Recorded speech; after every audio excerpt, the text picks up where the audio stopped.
Boa noite a todos. Sejam todos bem-vindos à nossa Rádio Espírita. E como todo início dos trabalhos, vamos fazer a nossa prece inicial. Então, nesse momento, vamos fechar os nossos olhos e agradecer a Deus, a Jesus, a Chapecó e a todos os espíritos de luz aqui presentes, pela oportunidade de estarmos aqui reunidos para aprender um pouquinho mais do Evangelho de Jesus. Pedimos a Chapecó e a sua equipe de luz que fluidifique as águas que foram trazidas e que servirão de bálsamo para a saúde daqueles que delas fizerem uso. Que Jesus nos abençoe, nos ilumine e nos dê muitas forças para que possamos continuar nesse caminho de evolução e de luz. E que assim seja. Hoje nós vamos ver o capítulo 19, itens 8, 9 e 10. O capítulo 19 é a fé que transporta montanhas e é a parábola da figueira que secou, que nós vamos ver. Então eu vou ler a parábola. Quando saíram da Betânia, Jesus teve fome e, vendo uma figueira ao longe, foi até ela para ver se encontrava algum fruto para comer. Ao se aproximar, encontrou apenas folhas, pois não era a época de figos. Então Jesus disse à figueira: que ninguém coma de você nenhum fruto. E os discípulos ouviram. No dia seguinte, ao passarem pela figueira, perceberam que ela estava seca até a raiz. Pedro, lembrando-se das palavras de Jesus, disse-lhe: Mestre, olha como a figueira que o Senhor amaldiçoou tornou-se seca. E Jesus respondeu: Tenham fé em Deus. Em verdade eu lhes digo que todo aquele que disser a esta montanha: saia daqui e vá para o mar, sem que seu coração hesite, acreditando firmemente no que está dizendo, verá de fato sua ordem se cumprir. Marcos capítulo 11 e 12, de versículos de 12 a 14, de 20 a 23. Bem, então nós acabamos de ler uma parábola. A finalidade das parábolas é ensinar uma verdade moral ou espiritual. Jesus, ele não deixou nada escrito. A única vez que ele escreveu foi quando ele defendeu a mulher adúltera, que ele escreveu na areia. Seus ensinos, todos os seus ensinos foram escritos através dos seus discípulos. E nós temos que procurar entendê-los de acordo com a época em que viveram. Os fatos mais extraordinários da vida de Jesus não foram as suas curas, mas os seus sermões, as suas orientações morais e seus gestos de amor.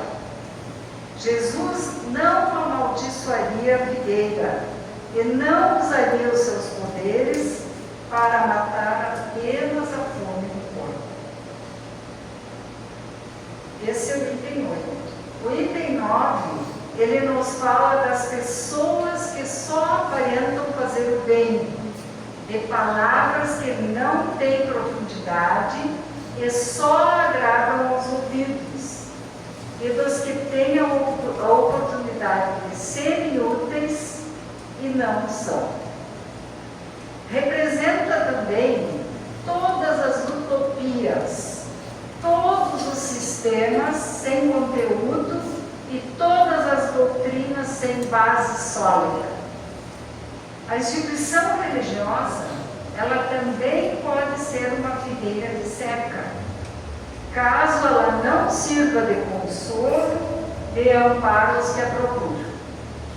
São árvores que têm folhas de bonita aparência, mas que não têm frutos. Kardec nos diz assim: se alguns que têm pretendido instruir os homens nas leis de Deus, algumas vezes os desencaminham, ensinando-lhes falsos princípios, é porque se deixaram dominar por sentimentos muito materiais e porque confundem as leis que regem as condições da vida da alma com as leis que regem a vida do corpo. Muitos apresentaram como leis divinas o que eram apenas leis humanas, criadas para servir as paixões e para dominar os povos. A figueira que secou, ela representa todos os segmentos da sociedade que não estiverem fazendo bem. Tem pessoas que dizem assim: eu não faço mal para ninguém, mas também não fazem o bem. Por isso, essas pessoas são responsáveis por todo o mal que resultou do bem que deixaram de fazer. As pessoas são como música.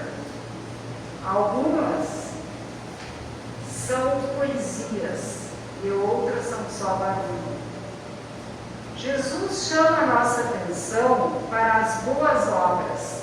A caridade deve focar no essencial e não nas aparências.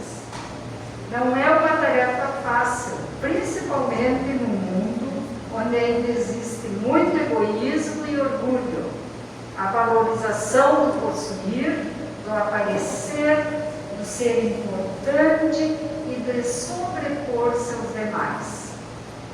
O item 10 nos fala sobre os médiuns, que são os intérpretes dos espíritos, que emprestam o seu corpo físico para que os espíritos possam transmitir os seus testemunhos do renascer e viver no plano espiritual, com as consequências das ações que viveram quando estavam encarnados. Os médiuns, eles têm uma missão particular. São as árvores que devem dar alimento espiritual aos outros. Eles são muitos e se encontram em todos os países e em todas as classes sociais. O objetivo da mediunidade é ajudar o próximo e melhorar quem a possui. Mas existem médiuns que a utilizam para futilidades, para prejudicar outras pessoas e conseguir benefícios em proveito próprio. Esses são a figueira que secou. Deus retirará deles um dom que se tornou inútil em suas mãos, uma semente que não soube frutificar, e eles se tornarão alvo dos maus espíritos. A mediunidade, ela é própria do espírito imortal. Todos os homens a possuem em maior ou menor grau. Às vezes, o que nós chamamos, eu tive uma intuição, sendo desenvolvida durante o processo evolutivo de cada um. Seu exercício é uma oportunidade de desenvolvimento espiritual, porque exige disciplina, exige renúncia e dedicação para dar bons frutos. A nossa fé religiosa, ela não vai nos proporcionar só alegrias, não vai nos proporcionar só bem-estar e intercâmbio fraternal e social. Ela não pode só existir quando nós estamos com segurança econômica e felizes nos nossos relacionamentos.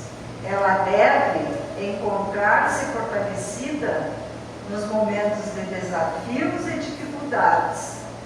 Porque, como nos diz Allan Kardec, a verdadeira fé é aquela que enfrenta a razão face a face, em todas as épocas da humanidade, principalmente no ponto da moral, quando ocorrem as insatisfações e as dificuldades.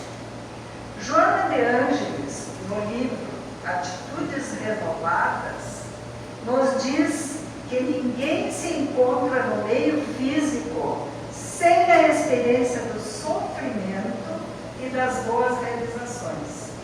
A fé é um tesouro que se cultiva, sustentada pela oração. A fé espírita fortalece-se quando ela é colocada à prova, dando àquele que a possui muitas satisfações, porque ela é centrada na coragem e no bem fazer. Como pessoas, o que nós podemos fazer para não ser a figueira que secou? Nós vamos tentar renovar as nossas atitudes baseadas nos ensinamentos do Cristo? Precisamos compreender que os sentimentos para a nossa harmonia são aqueles que dizem respeito a nós mesmos. O que sentimos sobre nós? Qual a relação afetiva que nós temos conosco? Como temos nos tratado? Nós nos amamos? Nós erramos muito todos os dias e às vezes não é proposital. Por isso, nós não precisamos ficar com sentimento de culpa e secar a nossa figueira interna. Não precisamos nos martirizar. Se a nossa consciência acusar, vamos ser humildes. Se magoamos alguém, vamos pedir desculpas e recomeçar pelo entendimento. O primeiro ato educativo na construção do valor pessoal é terminar com a ilusão de inferioridade. O Criador nos ama como estamos e significamos muito para Ele. Às vezes, nós não sabemos o valor que temos e não compreendemos que nascemos em um novo corpo para esquecer o nosso passado, olhar em frente e evoluir. Outro aspecto da valorização pessoal são os julgamentos que aplicam a nós. O que fazer diante deles? Podemos nos culpar, nos preocupar ou ter o cuidado de refletir sobre o valor que tenham para nós? Quando não temos o auto-amor, o julgamento alheio passa a ter muita importância. Em quaisquer circunstâncias, o amor nos protege. Quem se ama sabe se defender e ter respostas emocionais inteligentes e serenas frente aos desafios. Não crescemos sem conviver com as pessoas, mas isso não significa que devemos permitir aos outros ultrapassarem os limites em relação à nossa intimidade. Para muitos é mais confortável ser orientado, ter respostas prontas para suas dúvidas e angústias, ou pedir que alguém indique a escolha mais acertada. Muitas vezes é mais cômodo nós ajustarmos a muitos julgamentos do que acreditar nos nossos ideais pessoais e sentimentos. Precisamos deixar de ter medo da rejeição, medo do erro, porque a necessidade de aprovação alheia, ela é extremamente enraizada na nossa vida emocional.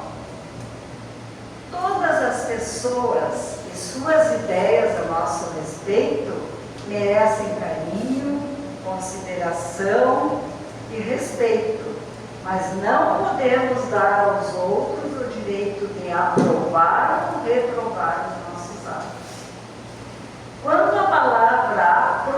ação quer dizer ter a nossa atitude reconhecida como moralmente boa, ela se torna um julgamento, uma forma de interpretar e definir o que deve e não deve ser feito e da forma como deve ser feito. Vamos seguir a nossa intuição, aprendendo a ler as mensagens da vida interior através do sentimento, evitando o desprezo ao que sentimos. Mesmo as sensações desconfortáveis da nossa consciência nos ensinam algo. Se a nossa consciência nos acusa, é porque algo não está bem. A garantia de que vamos aprender depende do nosso mundo íntimo, o respeito que devemos ter para conosco e de amarmos como merecemos ser amados. A opinião alheia é relativa. Devemos levar em conta a nossa consciência e o que se sente e o que se vive. A doutrina espírita, ela incentiva a autoanálise, uma autoanálise constante e a reforma íntima para a evolução espiritual. Ela nos esclarece que Deus não é uma entidade distante e inacessível, mas uma presença constante nas nossas vidas. E a crença de que Deus habita em nós determina que a busca por respostas e soluções, ela deve começar no interior de cada um de nós. A chave para a felicidade e a construção de um futuro melhor está na conexão que nós temos com essa essência divina que está dentro de nós. Assim, nós estaremos mais abertos para tomar decisões sábias e altruístas que beneficiarão a todos. A doutrina espírita, ela fala da interdependência entre os seres humanos. Nós vivemos em um mundo onde as nossas ações afetam uns aos outros e o progresso coletivo vai depender da colaboração e do esforço conjunto. O Espiritismo é o remédio para as nossas dores e roteiro para a libertação das nossas consciências. Estudá-lo é importante, mas a informação deve gerar transformação, para não ficarmos na superfície da proposta do amor. Assim como a figueira, adornado pelas folhas da cultura e vazios dos frutos do crescimento real. Devemos procurar dentro de nós as respostas e a força para realizarmos as mudanças positivas. Cultivar a empatia, a solidariedade, o amor ao próximo é fundamental para uma transformação na sociedade e promovermos um futuro harmonioso. Nós somos conscientes, somos dotados de livre-arbítrio e senhores do nosso destino. Tudo o que ocorre de bom ou de ruim é resultado direto das nossas ações e escolhas individuais e coletivas. A regeneração da humanidade começa com uma mudança individual de pensamento, de sentimento e de ação. A mudança de pensamento, ela traz renovação, elevação e substituição de atitudes. Quando Jesus nos convida a amar o próximo como a nós mesmos, está nos propondo uma mudança de atitude, uma nova forma de pensar, de sentir e de agir. É a proposta para o amor, o sentimento mais elevado que existe. E quando o amor estiver na nossa mente e nas nossas ações, nós seremos os primeiros beneficiados, porque amar faz bem a todos. É importante incluir novos hábitos na nossa vida. Nós podemos começar pela oração e vigilância. A prática da oração eleva os nossos pensamentos e nos conecta com os benfeitores espirituais, dando calma, paz e clareando os nossos pensamentos. A vigilância, ela nos mantém atentos à qualidade dos nossos pensamentos, influenciando positivamente na nossa saúde física e mental. Pensamento ruim atrai coisas ruins. Refletir sobre os nossos pensamentos e as nossas atitudes é fundamental para a nossa renovação. Nós podemos questionar a origem dos sentimentos negativos, questionar a irritação, a ansiedade, e isso pode nos ajudar a mudar positivamente. A famosa frase de Gandhi diz assim, seja a mudança que você quer ver no mundo, lembrando-lhes que a transformação começa dentro de nós. Para sermos uma árvore frondosa que irá produzir bons frutos, nós precisamos saber que nós só produziremos esses frutos se focarmos em nossas atitudes, nossos pensamentos, palavras e nossas ações. As nossas atitudes podem ser boas ou más, podem ser positivas ou não, dependendo da nossa maneira de agir com os outros. As palavras podem traumatizar pessoas, excluir, humilhar, mas elas também podem edificar, confortar, esclarecer e consolar. Vejam a importância das palavras. As nossas ações de maior importância são aquelas que fazemos quando ninguém está vendo. Como espírita, procuremos pensamentos, atitudes, palavras e ações bondosas. Para fazer a diferença no mundo, é preciso ter coragem, agir com o coração, substituir cada mau pensamento pelas boas atitudes, o sorriso, a alegria, as boas leituras. Em vez de maledicência, vamos ter a boa palavra, as conversas saudáveis. No lugar da crítica, vamos optar pelo elogio ou pela observação construtiva. Se surgir um pensamento infeliz, vamos combater com firmeza.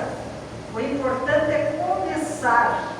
Assim como o corpo precisa de exercício para manter os músculos, nós temos que exercitar a mente e buscar um equilíbrio mental.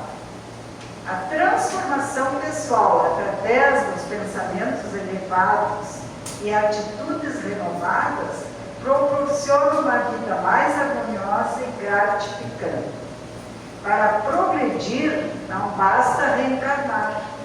É preciso um esforço contínuo para persistir nos bons propósitos que escolhemos.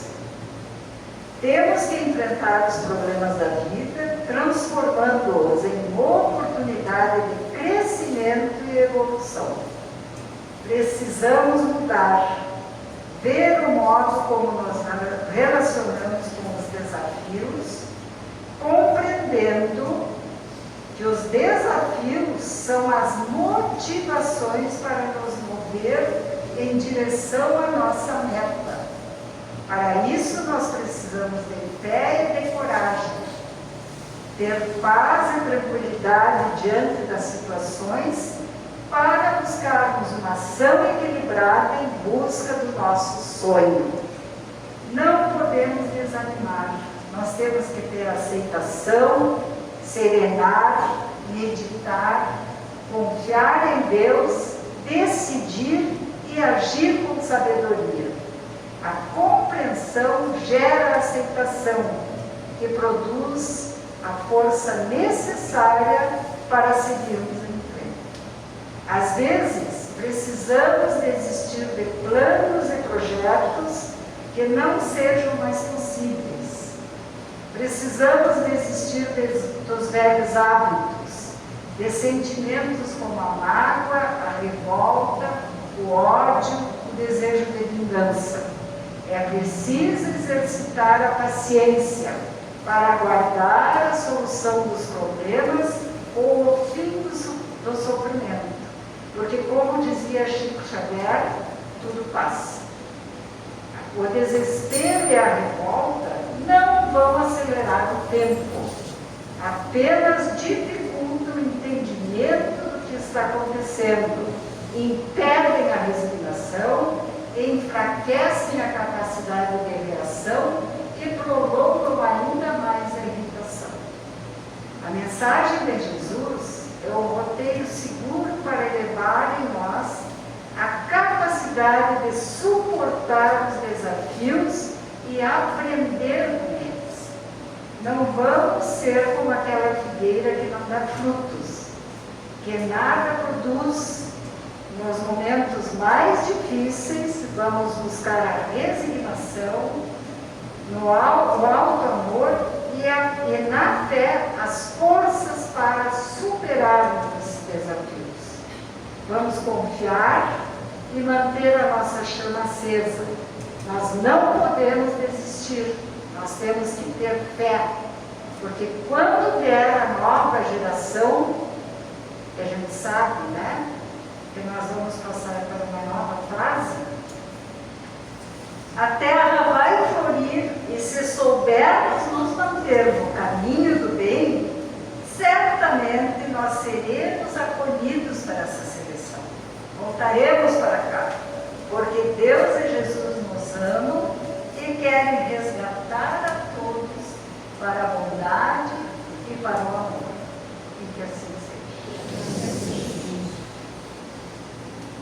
Então, vamos fechar os nossos olhos